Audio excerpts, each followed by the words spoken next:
Лебното зрно се помалку ќе се сее во овче поле, втората по големина житница, алармираат земјоделците од овој регион, од причина што имаат лош семенски материјал, како и доцна го фрлиле ѓубрето, чија цена е зголемена за 300%, но очекуваат добри приноси на јачменот и тоа на 10 дена пред стартот на жетвата. Индивидуалните земјоделци и приватниот сектор не можеат да врлат ѓубре, па мислам дека 90% не фрлија ѓубре и посевите се од пченица многу слаби.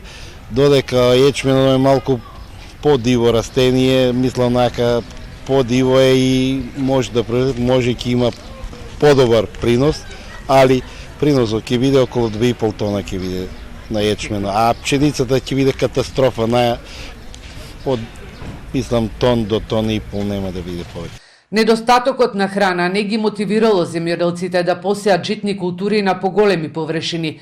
Стојчов причината ја гледа во откупната цена на пченицата. Во моментов откупната цена се движи околу 20 денари, но во екот на жетвата цената се намалува. Поголем дел од земјоделците порачаа дека се подготвени и да го складираат родот, чекајќи повисока цена и на јачменот и на пченицата. Пченицата многу долги години не се плаќаше добро и дава малку пониски приноси и затоа пченицата ќе исчезне во пчеполијето за 1 до 2 години ќе исчезне, нема да се сее воопшто.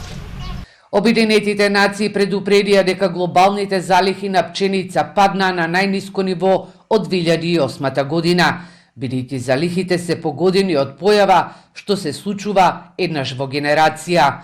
Кризата со пченица ја влоши Индија, еден од најголемите произведувачи во светот, со забраната за извоз на житарици и зголемени трошоци за земјоделците, од ѓубрива и сточна храна до гориво, но и околу 25 милиони тони пченка и пченица, што е еднакво на годишната потрошувачка на сите најнеразвиени економии во светот, се заробени во силосите во Украина, а гувернерот на Централната банка на Велика Британија, Ендрю Бејли, поради ваквата ситуација неделава предупреди на апокалиптично зголемување на цената на храната.